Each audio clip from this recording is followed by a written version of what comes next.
네, 안녕하십니까. 경매 공매 시간입니다. 이번 시간에는 16번째로 공매 용어 해설을 하도록 하겠습니다.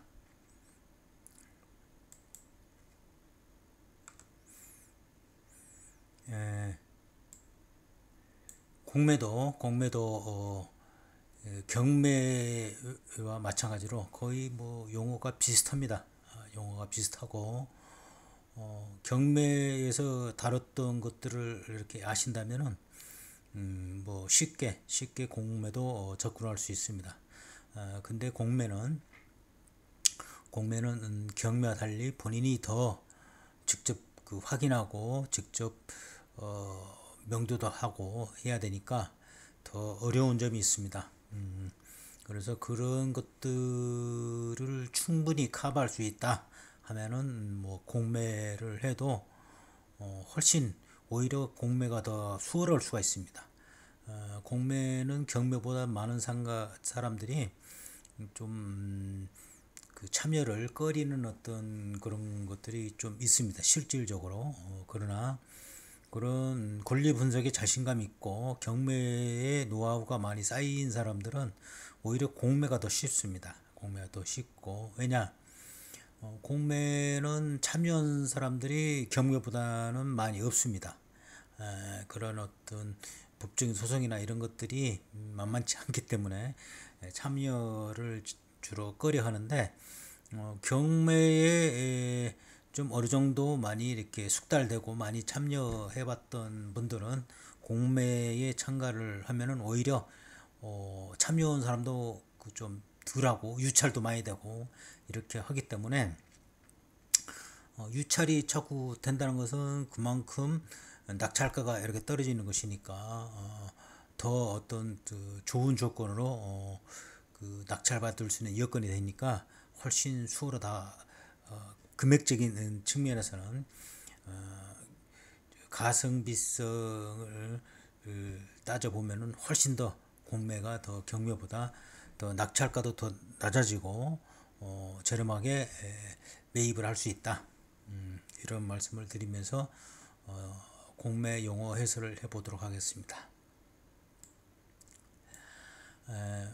공매 용어는 먼저 공매 용어를 마찬가지로 경매와 마찬가지로 용어를 정리를 좀 해보고 그 다음 공매 물건 목적 설정, 물건 검색 및 정보 수집 어떻게 하냐, 그 다음에 중요 공매 물건 정보의 확인, 권리 분석 대상 및 방법, 입찰 가격 결정 시 고려사항, 공매 물건 선정 핵심 포인트, 이런 순으로 알아보도록 하겠습니다. 그럼 먼저 공매 용어도 이번 시간에도 마찬가지로 8가지 정도로 이렇게 좀 주로 자주 사용하는 그런 것 위주로 뽑아봤습니다. 주로 이제 공매는 국가, 지방자치단체 또는 공공기관이 채권 회수입니다. 채권 회수를 위해 압류, 이건 다 압류재산입니다. 압류한 재산, 부동산, 동산, 채권 등 다 뭐 공매에 나올 수가 있습니다. 근데 주로 우리는 부동산에 관해서 공매를 주로 하죠. 그래서 부동산에 관해서 주로 다루도록 하겠습니다. 이런 것들을 공개 경쟁 방식으로 매각하는 절차를 말한다. 공매. 그 다음에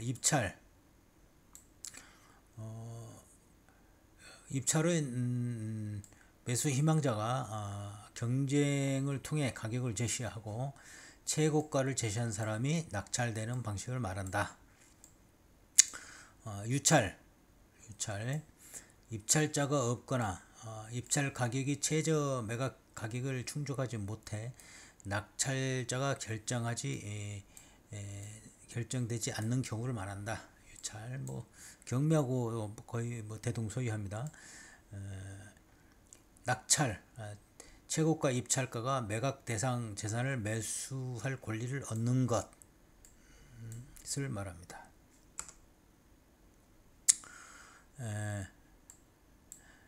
재공매는 뭐냐? 유찰된 재산을 다시 공매에 붙이는 것을 말하는데, 일반적으로 최저가가 낮아질 가능성이 있다. 가능성이 아니라 뭐 낮아지죠. 다시 공매에 붙여주면 뭐 거의 뭐 90% 이상이 낙찰가가 낮아집니다. 취소는 뭐냐? 공매 절차가 진행되다가 특정 사유, 채무자가 채무를 변제하거나 행정 결정이 있다거나 하면은 이것으로 중단이 되는 것입니다. 공매 절차가 중단되는 것을 갖다가 취소라고 합니다. 치하는 공매 신청자가 스스로 공매를 처리하는 것. 그러니까 채권자가 뭐 채무자가 채무를 변제 하거나 어떤 또 채무자가 이 공매 그 신청자한테 어떤 뭐 조건을 제시한다거나 그러면은 또 그 사건에 대한 공매가 치하가 될 수 있습니다. 그래서 철회를 하는 것을 치하라고 하고, 또 변경은 공매 일정이나 조건 등이 조정되는 경우, 이것도 마찬가지로 경매와 마찬가지로 뭐 매각 가격을 다시 조정한다거나, 그 다음에 특별한 사유가 추가된다거나 이럴 경우에는 변경이 있겠습니다. 이 공매의 물건지도 목표 선정을 하려면, 공매 물건을 선정하려면 먼저 목적을 설정을 해야 되는데, 이 목적이 실거주 목적이냐, 실거주라는 것은 교통을 생각을 해야 되고, 생활 인프라를 또 고려를 해야 되고, 자녀들이 있다면 학군까지도 고려를 해야 된다. 그 다음에 투자 목적이 있다면은 뭐 당연히 시세 차익을 노려야 될 것이고, 아니면 장기 임대 이러고 임대를 놀라 하면은 임대 수익성을 분석을 해야 되겠죠.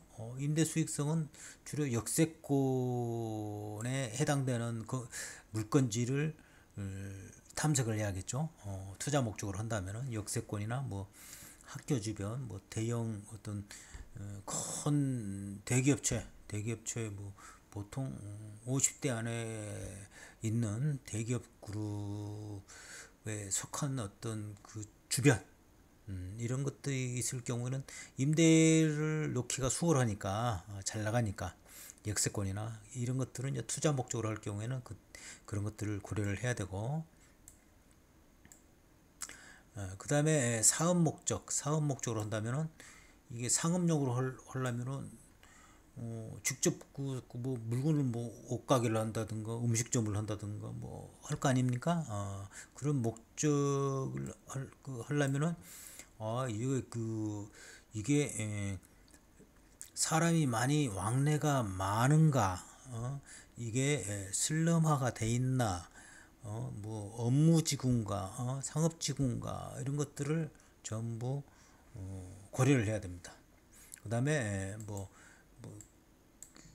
주로 뭐 공장들이 많이 이렇게 몰려 있다거나, 그 다음에 요즘 뭐 지식산업센터로 하죠. 옛날에는 공장용 뭐 이렇게 뭐 했는데, 지금 뭐 지식산업센터라고 해가지고 했죠. 근데 지금 많이 분양이 안 돼가지고 여기저기 뭐 비어있는 공실들이 많이 있죠.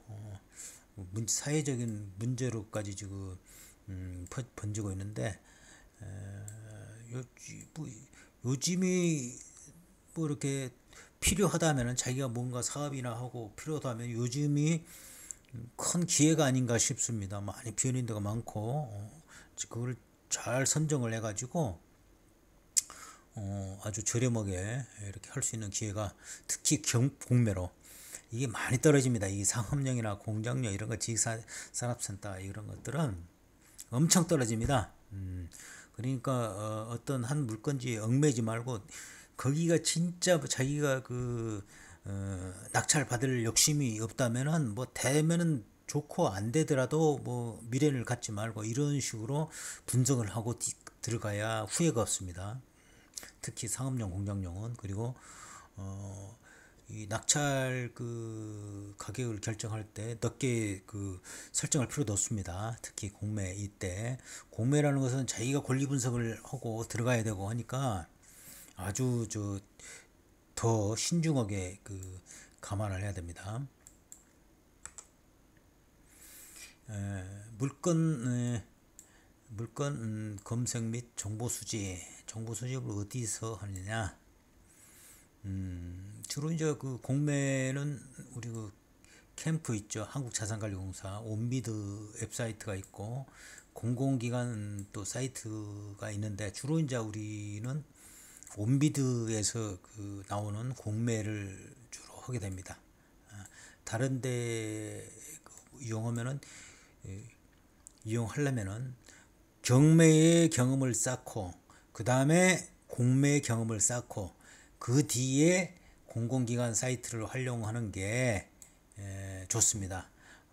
그런 어떤 노하우 없이 무조건 이렇게 간다는 것은 또 인생 교육비를 많이 지출할 수 있습니다. 왜냐 또 거기도 공고 조건이나 이런 게 잘 파악을 해야 되는데 좀 더 실무적인 경험이나 이론적인 어떤 지식이나 이런 게 없으면은 더 낭패를 볼 수가 있습니다. 그다음에 이제 캠코에서 주로 온비드에서 이렇게 한 그 매각 공고는 매각 기일 14일 전에 이제 공고를 하고 주로 이제 온비드 사이트에 들어가 보면 다 나와 있습니다. 다 나와 있으니까 이 공매는 그냥 일단 뭐랄까 매각 공고 내용 보려면은 뭐 그 현장에 갈 필요 없이 웹사이트에서만 봐도 충분합니다. 충분하니까 이거 매각 공고를 그 온비드에 올라온 그 공고 내용을 이렇게 확인해야 되는데 뭐 사건 번호, 매각 물건의 용도, 소재지, 구조, 면적 이걸 뭐 당연히 확인을 해야 되고 감정 평가액이 얼마인가, 최저 매각 가격이 얼마인가. 이 감정 평가액은 항상 간평사들이 시세보다 높게 간평을 한다고 그랬죠. 그걸 감안을 꼭 하셔야 됩니다. 그러니까 한 차례 유찰됐다고 해서 시세보다 더 이렇게 다운됐다고 보시면 안 됩니다. 한 차례 유찰돼도 그때에 비로소 시세하고 좀 맞다 이렇게 보시면은 정답입니다. 거의 맞습니다. 그 다음에 최저 매각 가격 뭐 이거 확인해야 되고 그 다음에 매각 일시 및 장소 뭐 매각 일시 뭐 장소 이거는 다 인터넷으로 통해서 하니까 뭐 인터넷을 참고하시면 되겠습니다. 주로 이제 중요 공매 물건 정보 확인 이거는 뭐 공매 기록부 또 열람을 또 매각기일 7일 전부터 가능하니까 하고 다 이 서류들이 이 공매 온비드 사이트에 올라와 있어요. 주 서류로는 뭐 거의 뭐 경매하고 비슷해동 소유합니다. 매각 물건 명세서, 부동산 뭐 점유 상태, 임대차 관계, 뭐 보증금 뭐 이런 거, 그다음에 현황 조사 보고서 뭐 올라와 있고, 그다음에 부동산 상태 및 점유 관계 조사, 감정 평가서, 또 감정 의견, 뭐 토지 평가 사진 등 이게 주로 이렇게 나와 있습니다. 근데 주로 이 공매 물건지는 그 내부적인 환경이 요인이 내부적인 어떤 사진이나 이런 게 나오면 좋은데 거의 경매보다는 좀 더 좀 떨어진다고 봐야 됩니다. 떨어진다고 봐야 됩니다. 그래서 더 확인을 철저히 해야 된다 이런 말씀을 드립니다. 그 다음에 이제 권리 분석의 대상 및 방법, 권리 관계는 어떻게 해야 되냐. 마찬가지로 이것도 뭐 등기부등본은 당연히 열람을 해야 되고 등기부등본으로 말소기준 권리를 체킹을 해야 되고 또 등기부등본상에 저당이나 근저당권이 잡혀있는 게 뭐 있나, 압류나 가압류가 잡혀있는 게 뭐 있나 이런 것들을 분석하는 게 첫 번째 그 권리 분석입니다. 그 다음에 법정 지상권이 있나 이런 것도 해야 됩니다. 뭐 토지 건물 전부 낙찰 받은다면 모르는데 뭐 건물만 낙찰 받는다거나 그러면은 문제가 있죠. 법정지상권이 발생할 여지가 있죠. 이게 특히 위험합니다. 특히 위험하니까 법정지상권은 꼭 그 애지간하면은 저 토지 건물을 함께 토지와 건물을 함께 공매를 받아야지 아니면 토지만 받는다 건물만 받는다 하면은 문제가 발생할 수 있어요. 주로 문제가 법정지상권의 문제는 건물에 대해서니까 건물만 낙찰 받으면은 건물 철거 위험이 있습니다. 그러니까 전부 날릴 수가 있어요. 건물 낙찰 받은 금액 전부 날릴 수가 있으니까 아주 조심을 해야 됩니다. 그 다음에 임차인 관계 확인 마찬가지로 뭐 주민등록이 돼 있는지 대항력이 있는지 아니면 사업자라면 사업자 등록 신청해서 있는지 사업자 등록을 확인하면 되고 보증금 및 확정일자 여부도 확인하고 확정일자까지 했다가 하면은 이제 물권화가 되는 거죠. 물권화. 그래서 권리 분석할 때 말소기준 권리할 때 물권화가 된 것이 있다면 이것까지 확인을 해야 됩니다. 그 다음에 배당 요구를 했는지 이런 것도 확인을 해야 되고 그 다음에 건물 상태가 또 아주 뭐 새 건물이지 뭐 아주 뭐 20년 10년 돼 가지고 뭐 배관을 다 교체해야 된다든지 아니면 뭐 옥상에는 뭐 누수가 많이 돼 가지고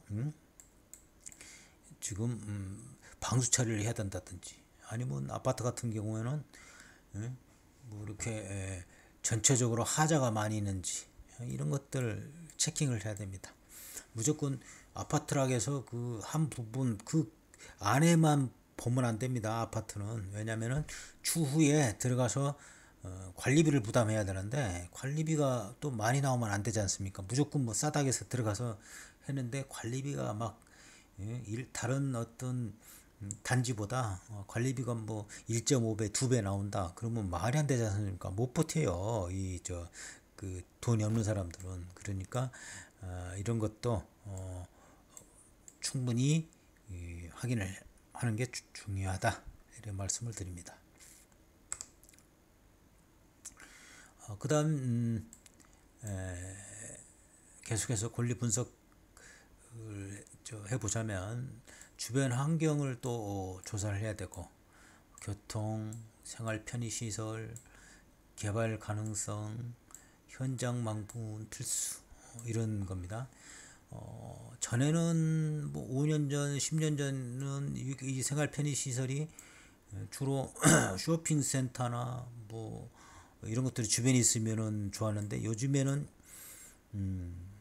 택배 다 이렇게 그 배달 문화가 이렇게 형성돼 가지고 거의 이런 어떤 조건들이 막 변화가 있습니다. 요즘에는 물론 교통은 뭐 크게 변화가 없는데 이 생활 편의 시설들 옛날 조건대로 그 편의 시설을 이렇게 감안하고 고려하면 안 됩니다. 이것보다도 개발 가능성 뭐 이것도 다시 생각을 해봐야 되고 그 재건축 재개발 이런 거 뭐 이런 것도 옛날하고 다르니까 다시 해봐야 되고 뭐 세부적으로 계속 지금 뭐 이렇게 간략하게 공매 그 절차에 대해서 이렇게 용어에 대해서 이렇게 설명하는 시간이니까 자세히는 지금 안 들어가지만 그런 것도 이제 추후에 실전에서 할 때는 이제 자세하게 탁탁 들어가겠습니다. 이런 것들이 있다. 이런 것들을 감안해야 하는데 이렇게 귀에 따갑도록 들으시면은 어떤 거를 꼭 확인해야 된다 하더라 이렇게 막 들을 것입니다. 이렇게 이야기할 때 실전에 들어갈 때 이런 것들을 기본적으로 잘 알고 있어야 이제 실전에서 할 때 탁탁 들어오고 어떤 뭐 지역별로 뭐 이렇게 내가 이제 들어가서 이렇게 할 텐데 뭐 이렇게 물건지 하나당 이렇게 해서 자세히 탁탁 설명하고 이렇게 할 텐데 이런 것들을 알아야 쉽게 이제 딱딱 그 접근이 되겠죠. 꼭 이렇게 몇 번 반복해서 이렇게 보시는 것을 추천드립니다. 그 다음에 시세 및 수익성 분석, 당연히 또 시세나 수익성을 분석해야 되고, 공매 물건이 시세보다 뭐 많이 합니다. 그 다음에 임대 가능성 분석 및 수익률을 당연히 계산해야 되고, 이런 것도 세부적으로 자세히 또 이렇게 계산해 보는 시간을 또 별도로 갖겠습니다. 그 다음에 토지 활용이나 규제 확인, 이런 걸 당연히 또 해야 됩니다. 지적 공부, 토지 이용 계획서, 뭐 이것들 다 떼 보면은 앞으로의 지역에 토지들이 어떻게 활용되는가, 이용이 어떻게 되는가 전부 표시가 되어 있으니까 그거를 꼭 확인을 해 보시기 바랍니다. 그 다음에 농지일 경우에는 당연히 농지 취득 자격 증명이 필요하니까 그 농지를 낙찰받고자 하는 사람을 거기서 거주하면서 농사를 지어야 됩니다. 지어야 되니까 안 지으면은 농지 취득 자격을 발급을 안 해줍니다. 해당 면사무소나 뭐 또 거기에서 안 해주는 것이니까 농사를 지을 사람만 농지를 낙찰 받으시기를 바랍니다. 이거를 확실히 고려를 해야 됩니다. 마찬가지로 입찰 가격 결정 시 고려할 사항은 주변 시세 당연히 고려해야 되고, 환경, 개발 가능성 당연히 검토를 해야 되고, 임차인의 대항력 여부, 대항력 있으면 뭐 다 전부 금액을 인수를 해야 되니까 신중히 이렇게 검토를 해야 되고, 보증금 부담 고려 당연히 이렇게 해야 되고, 체납관리비가 얼마나 있나, 아까 경매 시간에도 말씀드렸죠. 공용 전용 관리비가 별도, 전용은 부담할 필요가 없다. 공용 관리비만 부담하면 된다. 아파트 관리 일 경우에. 그 다음에 수리비 이런 것은 뭐 본인이 뭐 책임져야 되니까 앞으로 들어갈 비용도 뭐 고려를 해야 되고, 그 다음에 제세 공과금, 수도료, 전기료, 뭐 가스료, 주로 이제 아파트 관리비는 전기료하고 수도료는 관리비에 포함해서 나옵니다. 관리비에서 포함돼서 나오는데, 가스료는 별도로 가스 공사에서 그 지역 가스 공급하는 회사에서 별도로 고지하니까 가스비는 뭐 밀렸다 해서 부담할 이유가 없습니다. 그거는 주로 이제 주택들은, 빌라나 뭐 주택들은 가스료가 체납됐다, 전기료가 체납됐다, 수도료가 체납됐다 하면 바로 단수 가스 공급 중단해 버려요. 그러니까 그거는 단독 주택이나 이런 것들은 신경 쓸 필요가 없는데, 다만 아파트는 가스 요금은 별도로 고지돼서 그거는 뭐 부담할 필요는 없지만, 전기료, 수도료는 포함해서 부과가 됩니다. 관리비에. 그래서 부담을 하되, 그거는 또 공용 하고 전용하고 나눠지는데, 전용은 부담할 필요가 없다. 공용만 부담하면 된다. 이런 말씀을 다시 또 재차 말씀드립니다. 이런 사항들은 김희삼 TV를 안 보는 사람들은 아마 거의 모를 겁니다. 그래서 뭐 이렇게 낙찰 받고 내라고 하면 다 내겠죠. 거기서 또 차이가 있는 겁니다. 전문가하고. 이래서 이제 우리 공매 물건 선정 핵심 포인트를 보면은, 핵심 포인트, 목적을 먼저 설정을 해라. 목적, 실거주인지 투자 목적인지 사업 목적인지 이런 것들을 설정을 해야 된다. 그 다음에 시세, 권리관계, 점유 상태, 이거를 뭐 철저히 분석을 해야죠. 철저히. 특히 시세는 3차 서로 교차 검증을 하고, 권리관계 뭐 보이는 권리, 보이지 않는 권리 확실히 확인을 해야 되고, 그 다음에 현장 임장 활동을 가서 점유 상태, 뭐 위축원자가 없는지, 점유 어떤 신고 안 된 점유자가 있는지 이런 걸 철저히 분석을 해야 됩니다. 그 다음에 이런 것은 뭐 현장 조사는 필수, 임장 활동은 필수. 직접 방문해서 확인을 하고 뭐 한두 번, 뭐 두 번 이상을 나는 방문을 추천드립니다. 한 번 가서는 안 됩니다. 그 물건지가 진짜 마음에 든다면은 한 번 가서는 안 됩니다. 두 번 이상을 가서 확인을 해야 됩니다.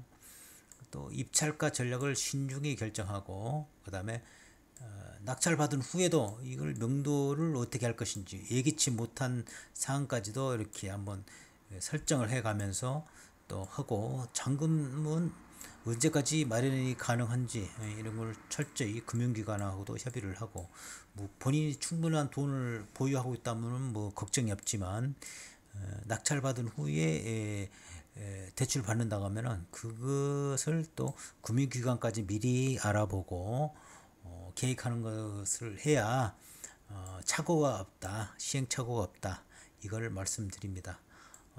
이렇게 한다면은 또 공매에 대한 어떤 용어나 또 공매 물건 어떤 권리관계를 계약적으로 알아봤는데, 이렇게 한다면은 또 공매에 대해서도 또 어렵지 않게 접근할 수 있겠습니다. 더 자세한 사항은 또 세부적으로 들어가서 또 알려드리도록 하겠습니다. 다음 시간에는 경매 입찰 참여 방법에 대해서 알아보도록 하겠습니다. 이제 진짜 현장에 가서 법원 경매에 가서 입찰 참가하는 어떤 요령, 방법, 이런 것들을 설명하는 시간을 갖도록 하겠습니다. 자, 오늘은 이만 마치겠습니다. 감사합니다. 다음 시간에 뵙도록 하겠습니다.